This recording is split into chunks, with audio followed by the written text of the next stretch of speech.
District Bylaws Committee. We will now complete roll call. Susan Cox. Pete Knox. Here. And Michelle Weber is here. Next item, do we have any public comment? No public comment. Okay, moving on. Next item is committee bylaws review, and I will open that up to legal counsel and committee members for discussion and suggested changes. Sure, and I'm happy to, good morning.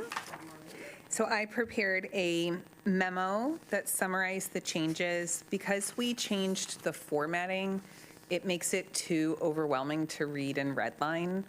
And we did that when we did the committee bylaws revision, so I just kind of did this summary, and that seemed to work well.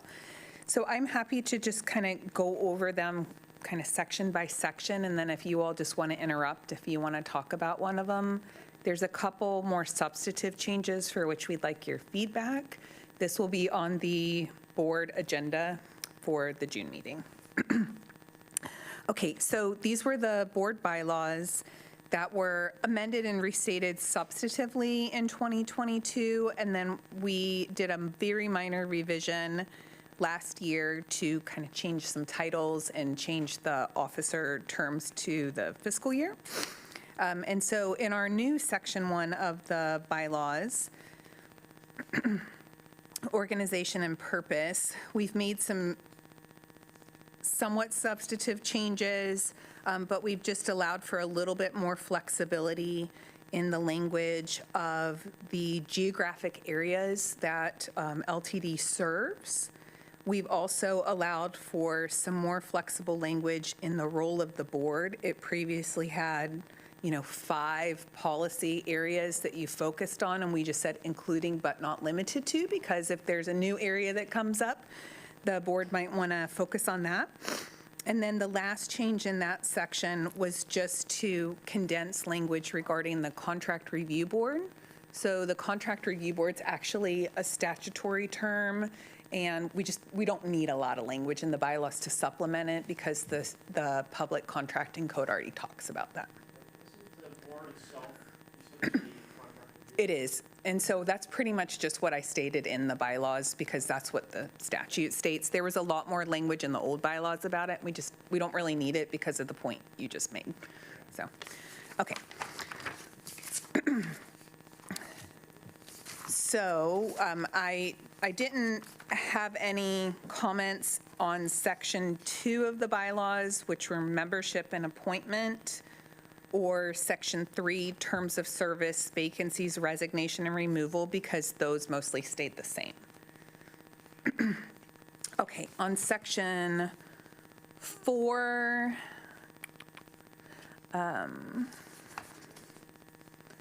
we pretty much kept the language the same about officers in the election process. And then in 4B, this language is in there a couple times. And I believe that the way it's currently stated, and this is one that I'd like feedback from you all, is that the board president on their own can establish an ad hoc committee. But when I've seen that done in practice, the board president's often soliciting feedback, getting a consensus. And so I didn't know what we wanted the language to reflect. If we want it to reflect what I think the current past practice has been, is that the board by majority decides whether an ad hoc committee can be formed, and then the president decides who's on that committee. Right now, it says the board on their own could form one, and then they could fill those roles. And so I just wanted your feedback, and I can provide some language to that effect. I think following our current historical practice makes sense. It's worked for us so far, so I don't know that we need to change it. Okay. Yeah, I agree with Michelle on that. Okay. Okay, so I'll clarify that language when it comes to the board meeting. And so that'll be changed in language, but it's making the language consistent with our practice. Okay. Okay, the rest of 4 is just what the rules are for officers, and those didn't change. Okay, so section 5 changed considerably from what was in the board bylaws, but what's in section 5 here looks very similar to what you all saw in all the committee bylaws. There was a lot of language in the prior bylaws about what a regular meeting is, what a special meeting is, how to do the public notice. It also talked about serial communication, and that's actually changed under the law. So there was a lot of recitation of public meetings law, and then there was something in there that the laws actually changed, so our bylaws weren't compatible. So kind of like on the contract review board, we don't need to recite what the law is, because the law does change. And so that's why it's condensed so much. The piece that I wanted to get your feedback on in particular is about executive session. And Michelle, I think the city might have a practice of what I put in here, that if there is an executive session, if anyone on LTD's behalf attends remotely, then the media can attend and remotely. And it can be hard to tell who is the media when they're online and their screen is blacked out. So there's some concern that maybe it's not the media attending. So what some governing bodies are starting to do is make a policy that the default is we're not going to do executive sessions remotely. We're only going to do them in person. The media still has a right to attend, but they're sitting there. Yeah. And so that really reduces the risk of, oh, maybe there's someone else in the room, or it's hard to tell who the media is. It's a board decision because it's possible a board member might attend remotely for the regular meeting and not be able to attend for an executive session, so that's why it's in the bylaws. There's also times when we might have to do it remote because there wouldn't be a quorum, or let's say special labor council is presenting and they're in Portland. And so it's something that's starting to come up among governing bodies, and I wanted to give you all the opportunity to be aware of it and make a decision if you want to implement that or not. So at the city, we have made the decision to only hold executive sessions in person. But you've cited a couple of good reasons why we would need to have the ability to do them remotely. So maybe we can just say in person unless it means there won't be a quorum or we have special, circumstances like people from Portland Yeah. needing to attend or Right whatever. now, what I've proposed is remote attendance for executive sessions will generally not be permitted. And then I propose, unless the chief executive officer determines remote attendance is either necessary or desirable. And I think the CEO, instead of the board president, probably makes sense because the CEO is a little bit more in touch with what board members are attending and how, and then also who the presenters are.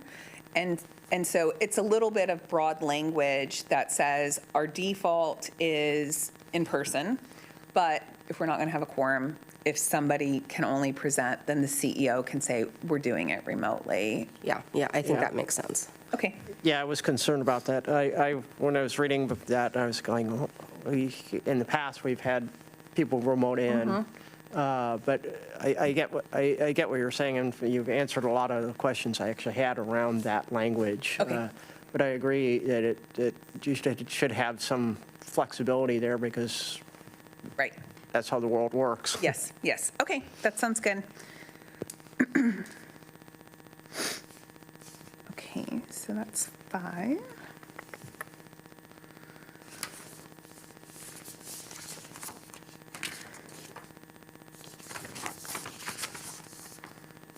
Too many papers out. Hang on, let me.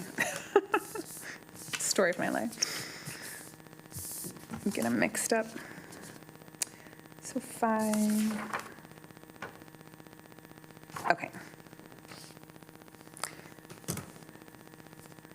So section 6 is about committees, and that's condensed a couple sections, but didn't change it substantively from the current bylaws. And in section 6B, it's the same language, which we already discussed about who can form the ad hoc committees. So I'll make sure the language in 6B matches the earlier language we discussed about the board, a majority of the board forming it. Okay.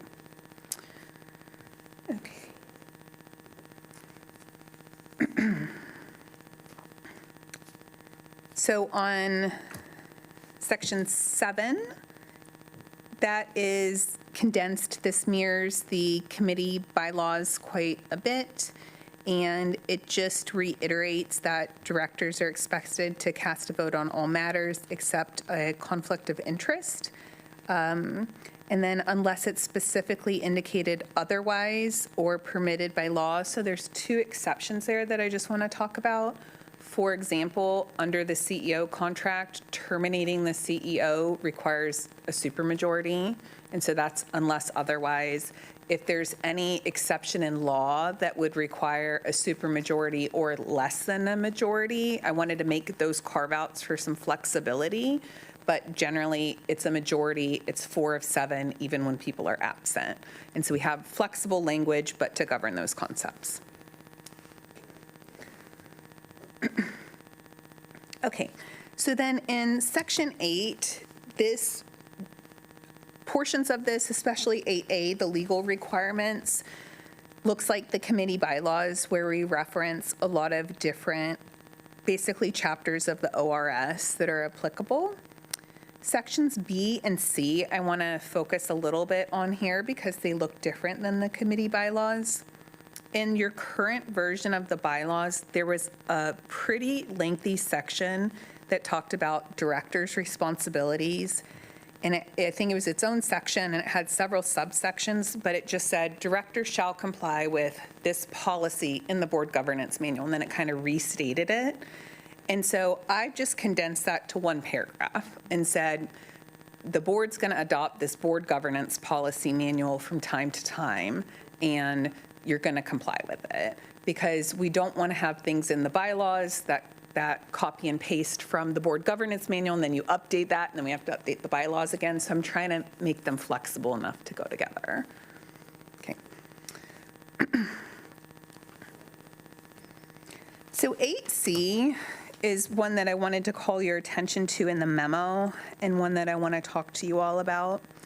There was some really specific language about indemnification, and very specifically when LTD would not indemnify board members. And there's a statute that I pointed you to here that talks about a governing body, well, a public body shall indemnify board members, employees, agents, volunteers for tort claims. So that's a specific type of claim, unless this very narrow exception applies. And the case law indicates you have to do an investigation to even see if the exception applies. So I felt uncomfortable with how detailed the language was in your current bylaws, that it's possible the language could result in LTD not indemnifying someone when the statute would allow it. And the case law even talks about you can't contract around this statutory indemnification. There's 16 pages of cases citing the statute. And so when I talk about it being really fact specific, there's a ton of cases on this statute. So what I felt was best for the bylaws is just to quote the statute, is just to say you will be indemnified pursuant to this statute. And then in the board governance policy manual, we can talk about kind of tendering a claim, like if there were ever a claim against you, the procedure. But I think the facts just have to be analyzed at that time if we're in that position, because it's so fact specific. And I didn't want our bylaws to conflict with the law. So I felt like it was just best to restate the law to make you aware of that. And then hopefully we'll never be in that situation. But if we are, we'll analyze it based on the facts at the time. So Makes sense to me.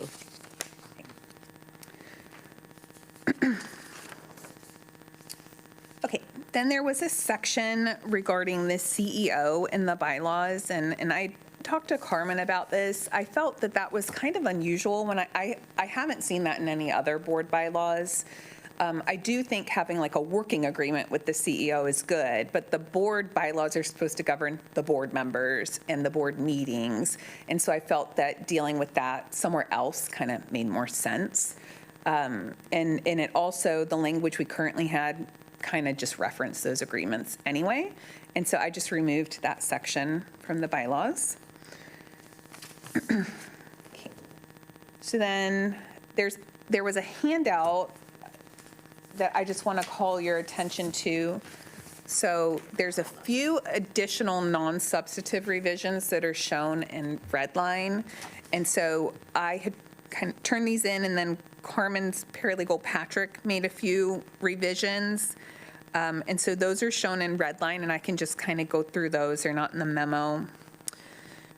In 2A, it just more clearly restates if the census changes the districts and what would happen. And that's just restating some kind of old language that's been in there for a while. I don't think it changes it substantively. And then in 4B, it talks about the president's role in determining attendance at executive sessions, and it references consistent with the law and consulting with legal counsel. And I think that's fine. And reflects what our practice has been. At the end of 4, there was a sentence in there that I didn't love and I didn't change, but Patrick has recommended that it be changed, and I think it was a good change. So it had a sentence that the board majority can overrule decisions made by the board president, and Patrick is clarifying only a procedural ruling can be overruled. So like you can't overrule the president's vote on a motion, for example. But if the president wanted to stop public comment after 30 minutes of public comment and the rest of the board didn't, somebody could make a motion and do a second. And so I thought that's the intent of this clarification. Okay, so I think that came, some of these things that you're Yes. suggesting we change, I'm sure you're aware, were reactive to a Yes. specific issue that we were having back then. So I think the goal was to make sure that the president just didn't assume they had unilateral authority to Right. make decisions. So I want to make sure that I don't want to be in that situation again. Right. Sometime down the road when, we have somebody who doesn't fully understand the role of the president. So do you like this, or do you want the prior language where it talks about board majority can overrule decisions made by the board president? It's a little more broad, but I could put in, but not including like their vote on a motion or something like that. Do you prefer that? Yeah, I want some protective measure in place. Okay. Yeah, just because, it was, a lot of things happened that caused us to want to put some sort of protective language in our Okay. bylaws. So I'll think if there would be any other, I can't really think right now of any other action that you wouldn't be able to overrule other than a vote. So I'll think if there's anything else, and we'll add that to make sure it doesn't include that. Because the other role of the president is supposed to be meeting management type stuff, but, there can be gray area, and I understand your comment, so, okay. Okay, vote on a motion, okay. Okay, I leave that, I'll work on that.